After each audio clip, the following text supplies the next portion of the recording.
There's a kind of exhaustion that doesn't show in the body, but in the soul. It's that feeling of always keeping up with everything and everyone, yet sensing that something inside you is quietly fading. You get up, do what needs to be done, and still, a quiet voice inside whispers that you stopped taking care of yourself long ago. It's a paradox of maturity. The more we give, the easier it becomes to forget ourselves. But what happens when that forgetfulness turns into a habit, and the body, the spirit, and the soul begin to demand their due? Many live at that point without realizing it. They move through life on autopilot, caught between responsibilities, fears, and inherited guilt, believing that self-love is selfish or a luxury. The truth is, self-love isn't shown through pretty phrases or spa days, but through quiet, steady, and grounded habits. Habits that uphold dignity and restore calm. And that's where Stoicism comes in, not as a distant philosophy, but as a practical way of living, caring for yourself as you would tend a fire so it doesn't go out even in the wind. This path of self-care isn't about becoming perfect, but about becoming peaceful, someone who can love their own life without needing permission. If this is your first time here, my name is Gabriel, and I help people like you learn how to protect their peace without closing themselves off to love. Throughout this journey, we'll explore 9 Stoic habits to love yourself with respect, temperance, and awareness, and a final 10th gift, the real daily routine of Marcus Aurelius, one of the 5 great emperors, to keep a clear mind even in the midst of chaos. Stay until the end, because there you'll find a lesson that can change the way you speak to yourself, care for yourself, and stand by yourself every day. Let's begin. There are moments when the greatest act of self-love isn't speaking, but staying silent. Not the kind of silence born from fear or resignation, but the one that chooses peace over reaction. We live surrounded by noise, opinions, demands, memories that echo over and over. And often, that external noise turns inward, filling us with thoughts that aren't even ours. Learning to stay silent is like dusting off the soul, letting calm do its work without anyone noticing. It's a deeply Stoic habit because it takes both discipline and humility. Not everything deserves a response, not everything needs to be corrected, not everything must be shared. I remember one afternoon arguing with someone close to me.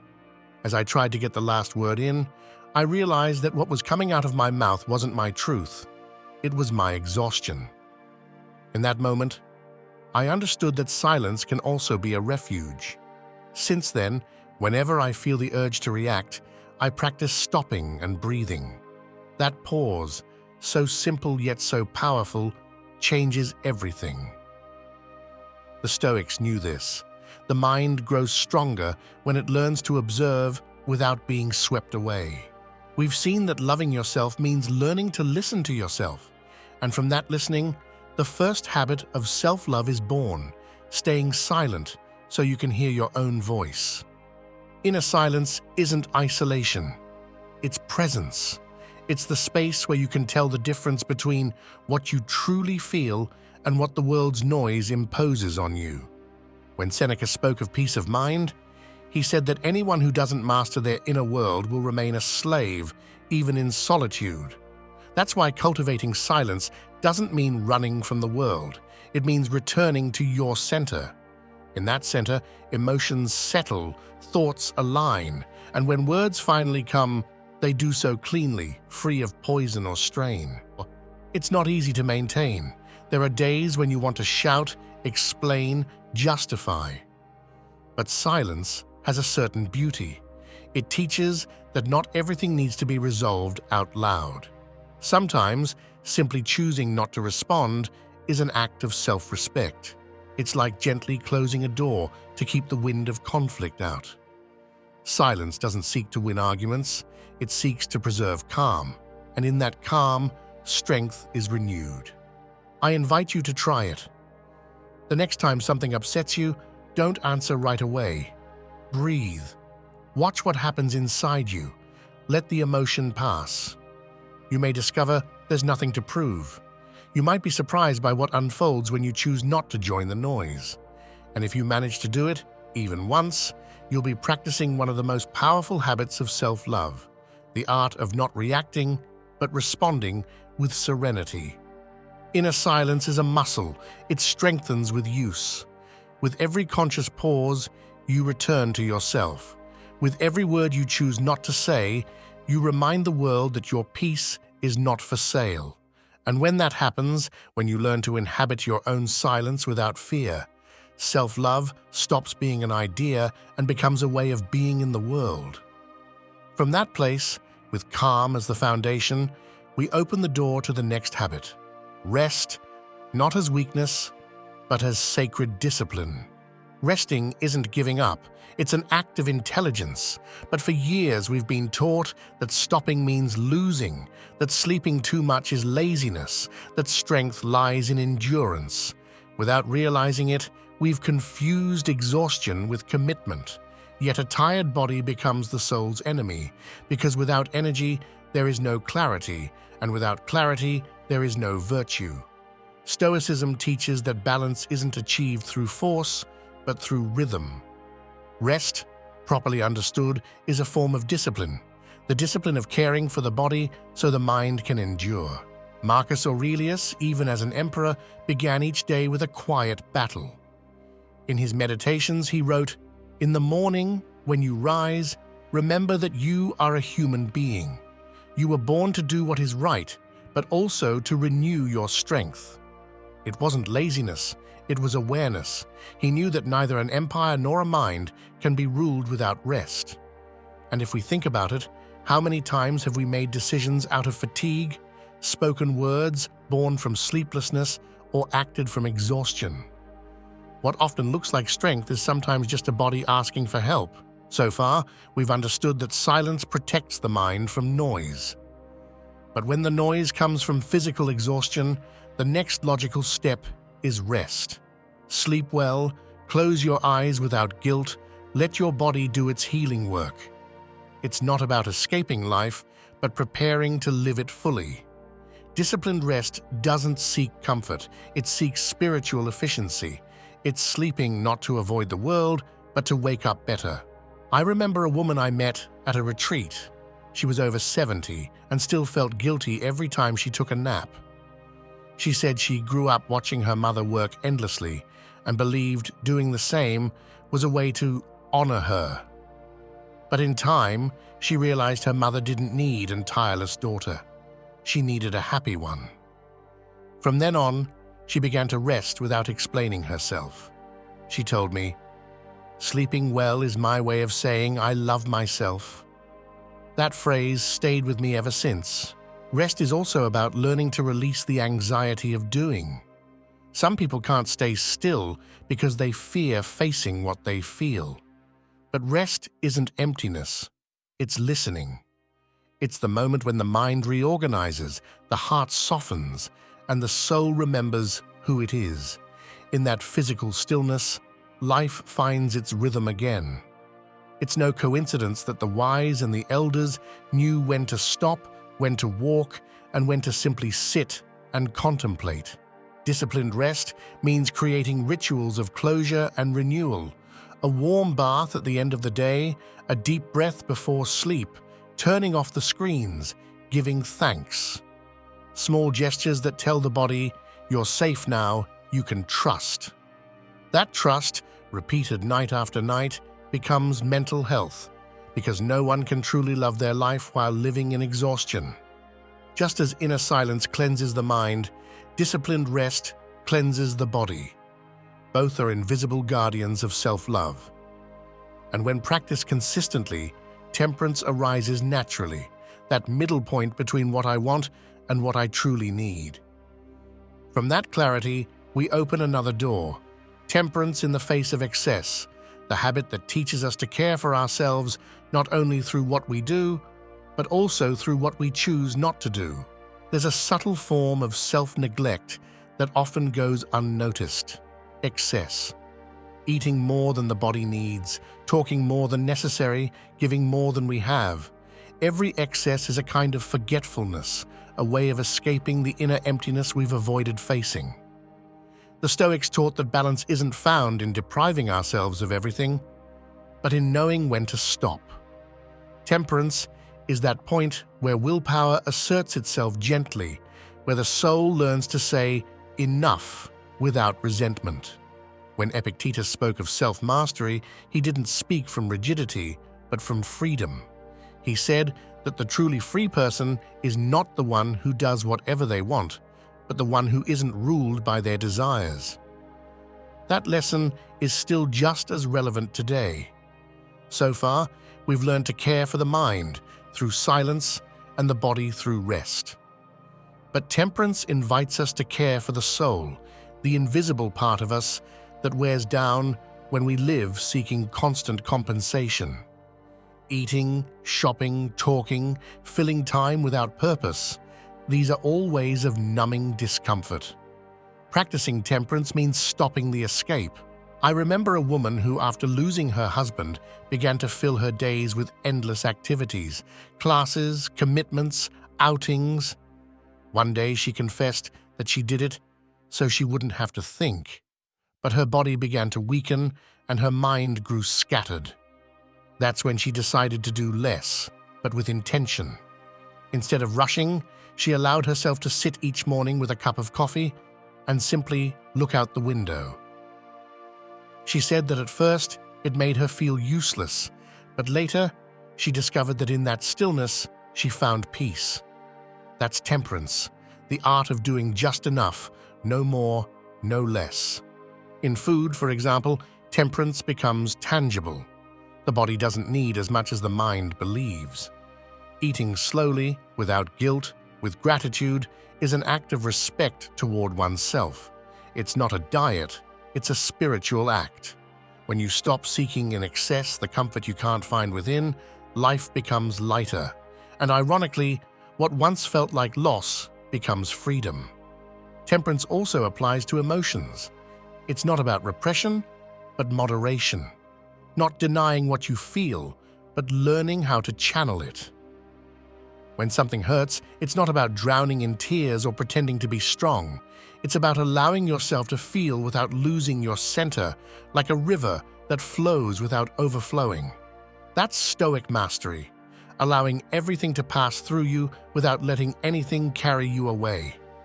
Here's a simple way to practice it. Whenever you feel the urge to act on impulse, to eat, speak, buy, or reply, pause and ask yourself if you're doing it out of need or out of emptiness. That brief pause can change an entire habit. Temperance isn't a heroic act. It's an intimate conversation between reason and desire, where self-love decides who's in control. Excess is noise. Temperance is music. And when you learn to listen to that melody, you realize that loving yourself isn't about giving yourself everything. It's about respecting yourself in what truly matters. This is the foundation of a sober, clear, and peaceful life. And if this message resonates with you, I'd like to take a brief pause before we continue. If this journey is bringing you value, I invite you to subscribe to the channel, give this video a like, and leave a comment with your name and country. I love knowing from which part of the world this community is listening. Tell me too which habit you'd like to add to this list, because I read every comment, and many of your ideas inspire future topics. With that said, let's return to the thread of our conversation. If temperance is about learning to choose what truly nourishes us, the next natural step is to also care for what surrounds us. Because our environment, the people, and the energy around us are often the clearest mirrors of our self-love. Some relationships heal and others drain. It's not always obvious at first, but the body and mind know. When you spend time with someone and end up more exhausted than before, that's a sign. Conscious company is a deep form of self-care because loving your own peace means choosing carefully who you share it with. It's not about isolating yourself, but about surrounding yourself with people who add calm, not noise. The Stoics understood that relationships are one of the greatest tests of virtue. Seneca said that true friends are known not by how much they flatter us, but by how much they help us become better. So far, we've talked about caring for our inner world, the mind through silence, the body through rest, and the soul through temperance. But peace also needs to be protected outwardly. The people you spend your days with shape your energy. Spend too much time with those who live in complaint, and you'll start speaking the same way. Surround yourself with those who value calm, and you'll naturally begin to adopt their tone. Conscious company isn't emotional elitism, it's spiritual hygiene. I once met a woman who, after a difficult divorce, decided to start over. For years, she had kept friendships that only met to complain. One day, tired of it, she tried something different.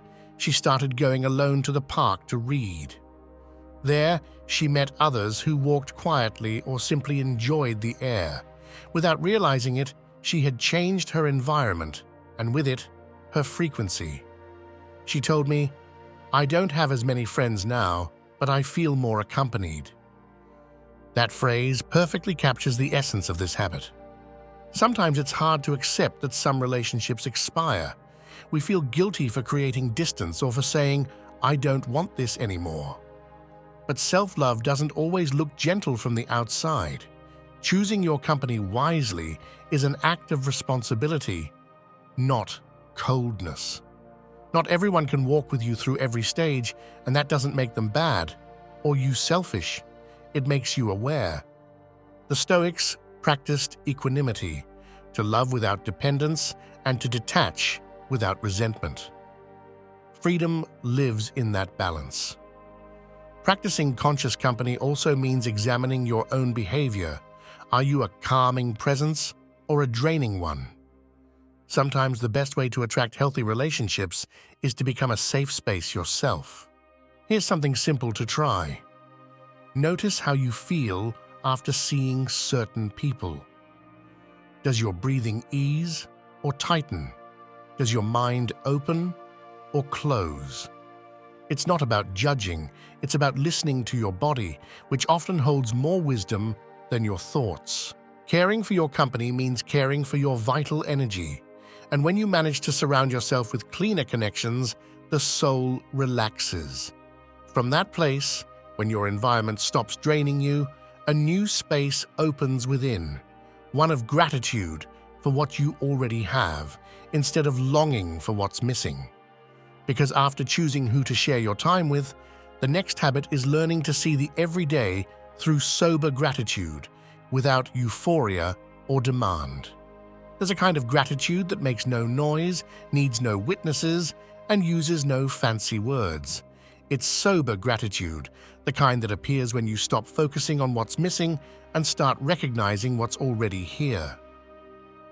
The Stoics considered it an essential virtue because they understood that much of human suffering comes from comparison and unchecked desire. Epictetus put it simply, "Don't wish things to happen as you want them to, wish them to happen as they do, and you will live in peace." Sober gratitude doesn't deny pain or disguise problems, it simply puts them in perspective, reminding you that even on the hardest day, there's still something worth appreciating. So far, we've explored silence to protect the mind, rest to sustain the body, temperance to balance the soul, and relationships that nurture. Gratitude closes this inner circle because those who are grateful stop begging for recognition. To give thanks calmly is to love yourself without conditions, to recognize that life, with all its twists and scars, still offers you the chance to learn. I remember a morning when I woke up unmotivated, with that gray feeling that comes for no clear reason. I poured myself a cup of coffee, and as the steam rose, I realized that in that moment I lacked nothing. I had a roof over my head, a body that breathed, and the chance to begin again. It wasn't a mystical revelation, but a quiet certainty. Gratitude didn't change the world, but it changed how I saw it. Sober gratitude is practiced in small things, The smell of fresh bread, an unexpected message from a child, the light streaming through the window. You don't need an elaborate ritual, just a pause to acknowledge what's right, even if it's little. The paradox is that the more you give thanks, the simpler life becomes. Not because everything magically improves, but because you stop demanding so much from it. Sometimes the challenge is being grateful even for what hurts, not out of masochism, but because every experience teaches you something about yourself. Loss teaches detachment, mistakes teach humility, solitude teaches presence. When you can look at the past without bitterness and say, "Thank you for what was," you've reached a mature form of self-love. A simple way to practice this today is to write down 3 things you appreciate about your day before going to bed, no matter how small they seem. This habit, repeated consistently, retrains the mind to see with more kindness. Gratitude doesn't erase problems, but it places you in a wiser state to face them. Sober gratitude reminds you that life doesn't have to be extraordinary to be good. Sometimes it just needs to be enough.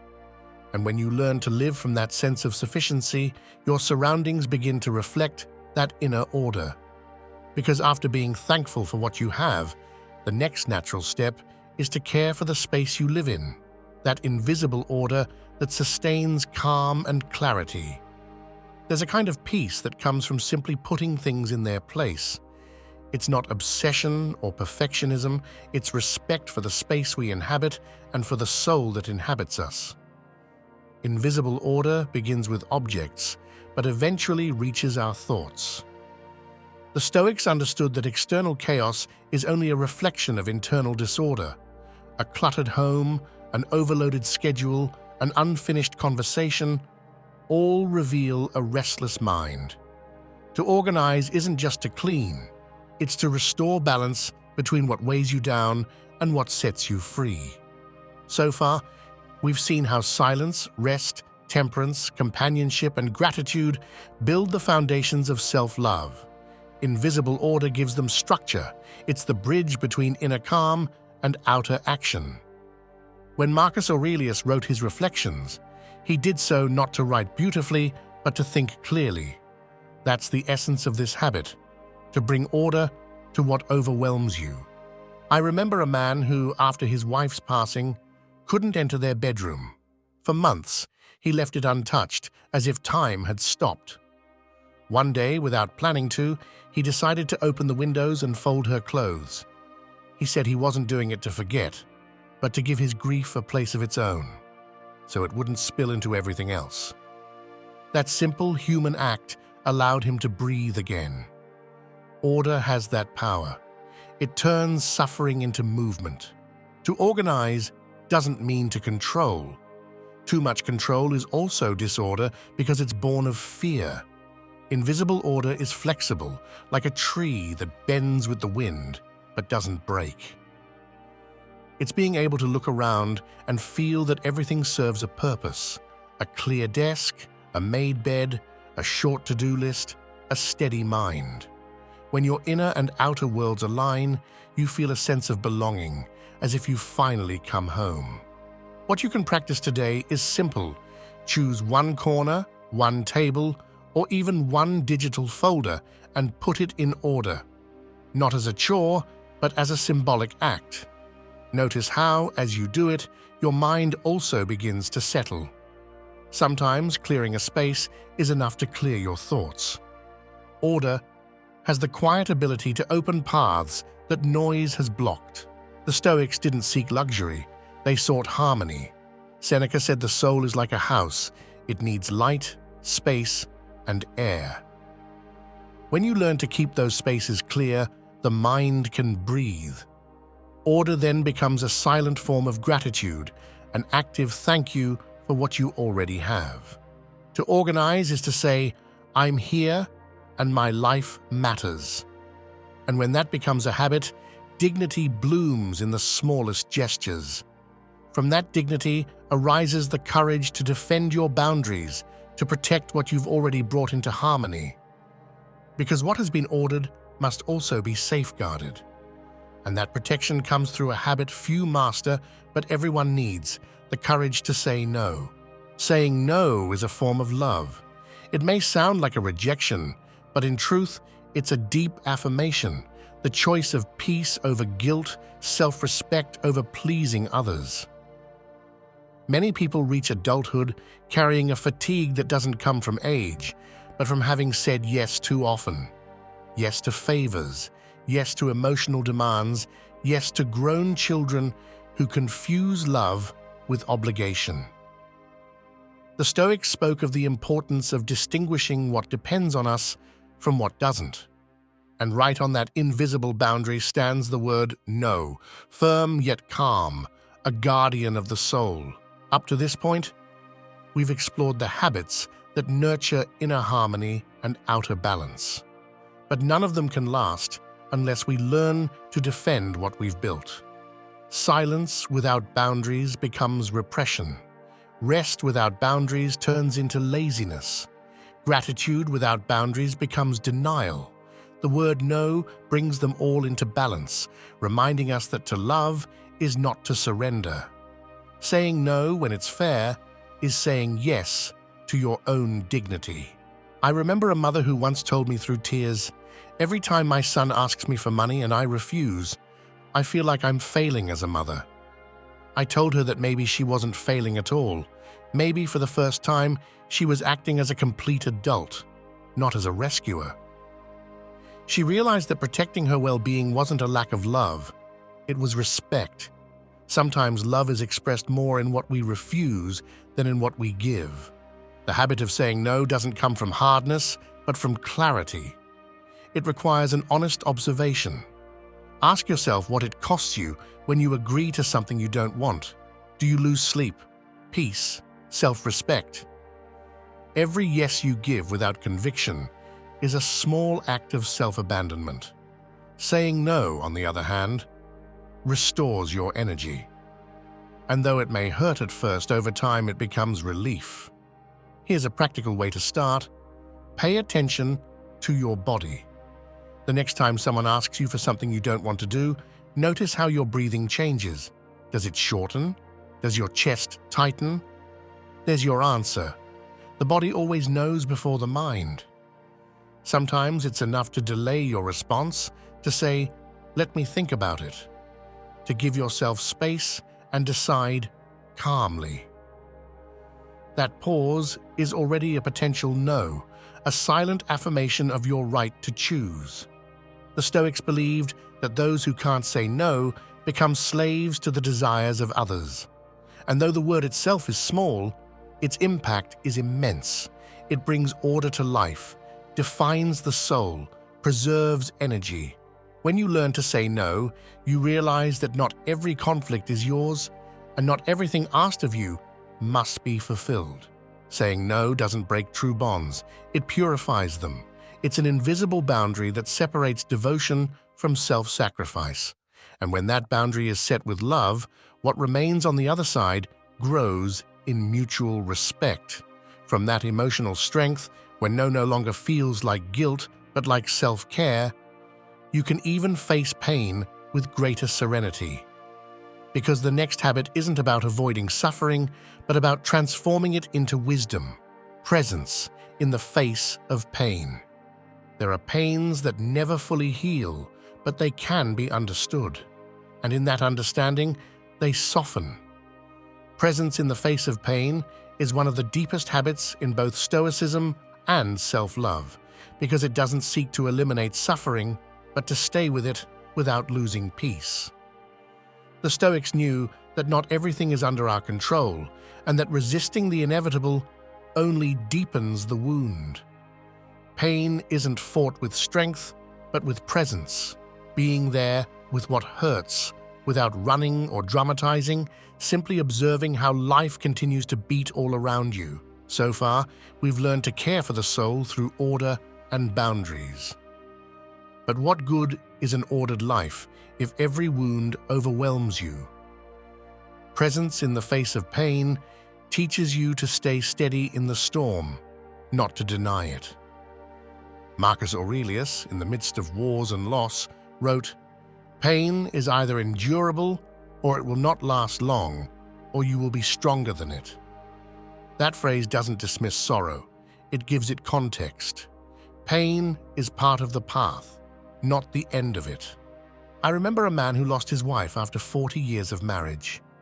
For months he spoke to no one, just went for walks every afternoon in the same park they used to visit together.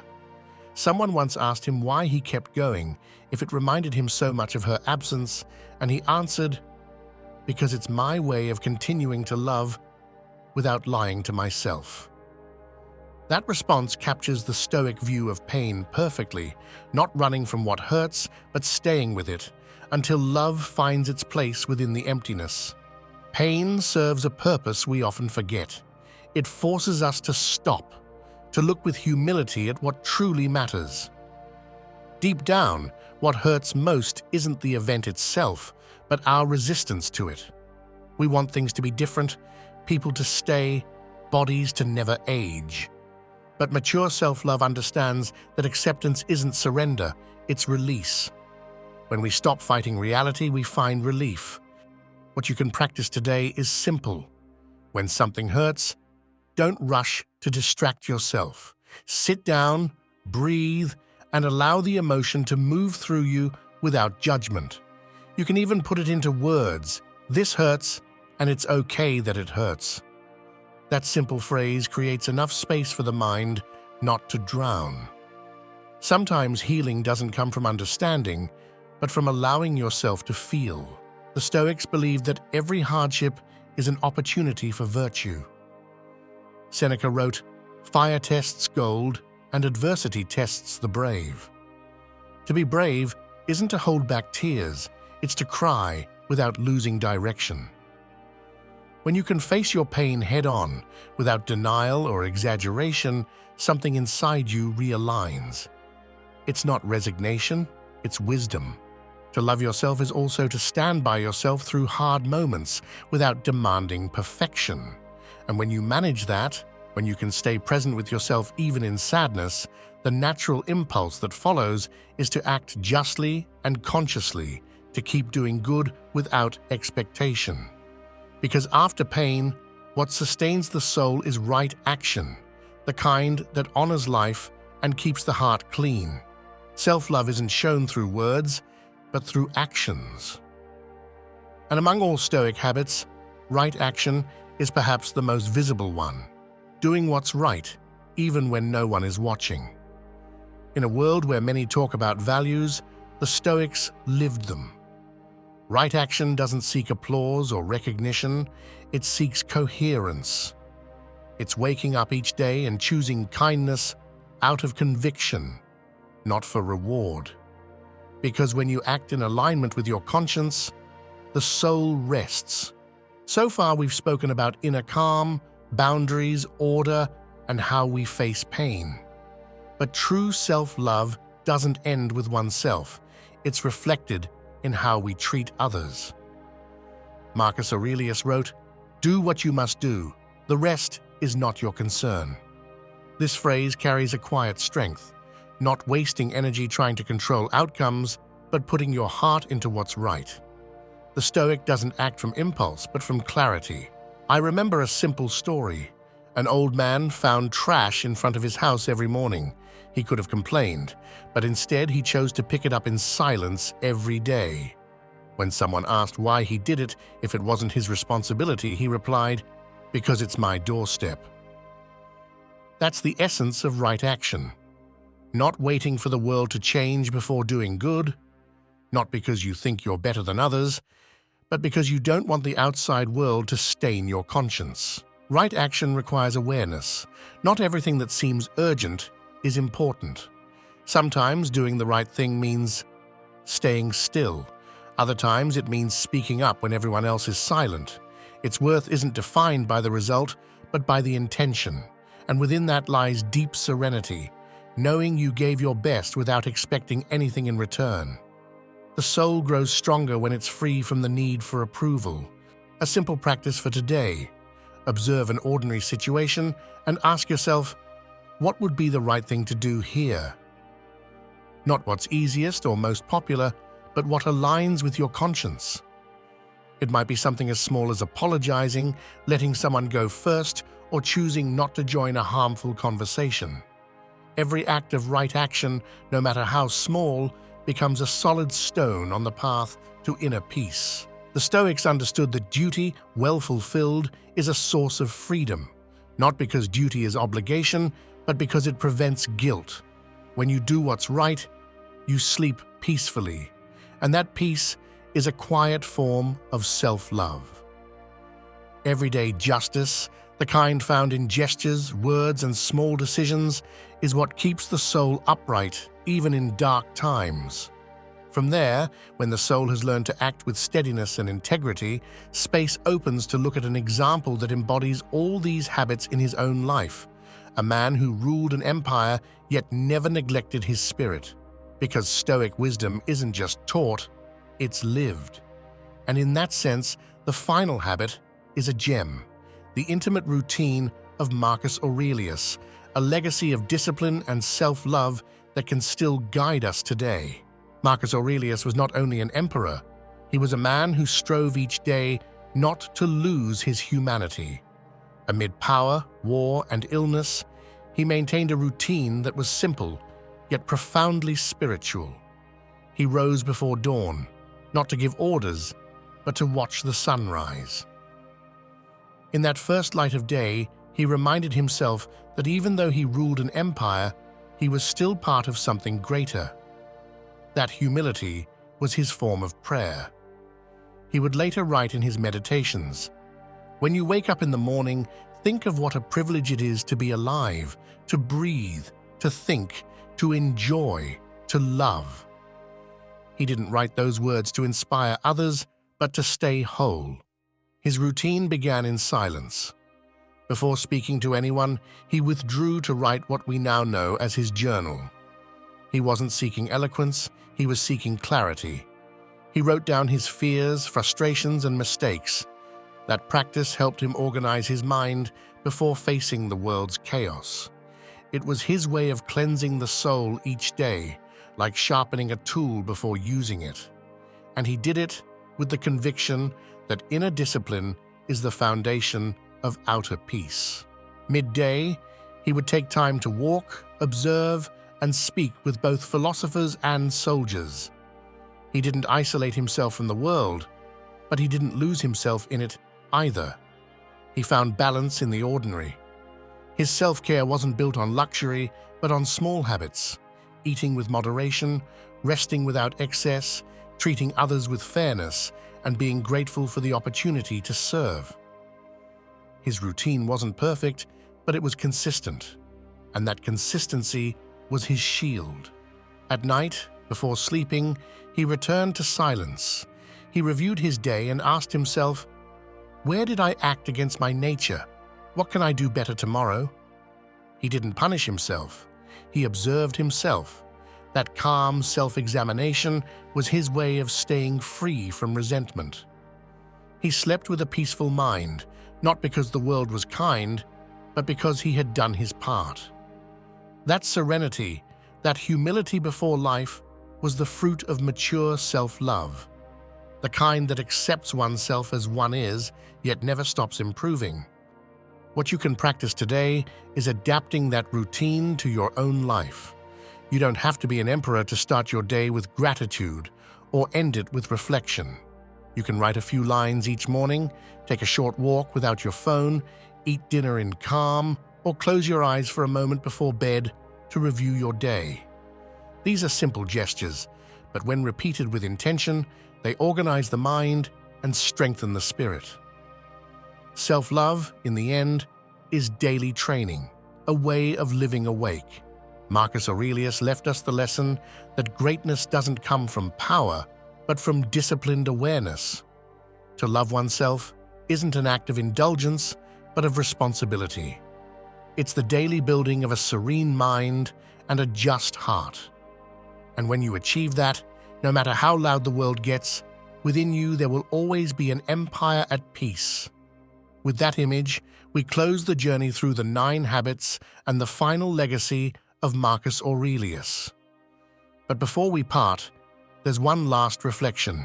to integrate all that we've learned, and to give thanks for the path traveled. Because loving your life also means honoring every step that brought you here. Looking back, each of these habits forms a quiet web that sustains the soul. We've learned that inner silence calms the mind, disciplined rest restores energy, temperance in the face of excess brings freedom, conscious company nourishes, sober gratitude clarifies, invisible order organizes, the courage to say no protects, presence in the face of pain teaches, and right action dignifies. And finally, through Marcus Aurelius, we understood that routine isn't a prison, it's a form of freedom. This entire journey points to a simple truth. Loving yourself isn't about feeling special, it's about treating yourself with respect every day, even when no one notices. Thank you for making it this far. It's no small thing to take time to reflect in a world that glorifies haste. Your presence and your attention make it possible for us to keep sharing wisdom and calm. This space exists because people like you choose to grow with serenity and dignity, and that, in itself, is an act of courage. Every comment, every message, every minute you spend here reminds us that we are not alone on this path. My name is Gabriel, and my purpose is to help you protect your peace and your dignity even when others don't change. Because Stoic philosophy, when lived with heart, isn't just theory, it's a way of keeping your head high and your soul steady, even on difficult days. And if there's one thing I want you to take from this video, it's that self-love isn't a destination. It's a constant training in serenity. Before you go, I'd love to know which country you're watching from, and I invite you to write this phrase in the comments to seal what we've learned today. My peace is my responsibility. Share this with someone who might be going through exhaustion or doubt, someone who needs to remember that taking care of yourself isn't selfish, it's wisdom. Subscribe, give this video a like, and share this message with anyone who might find a bit of comfort and clarity in it. Thank you for staying until the end. I'm honored by your time and your trust. Up next, you'll see 2 videos on your screen. Choose one and continue deepening your journey of growth and wisdom. May serenity be with you today and always.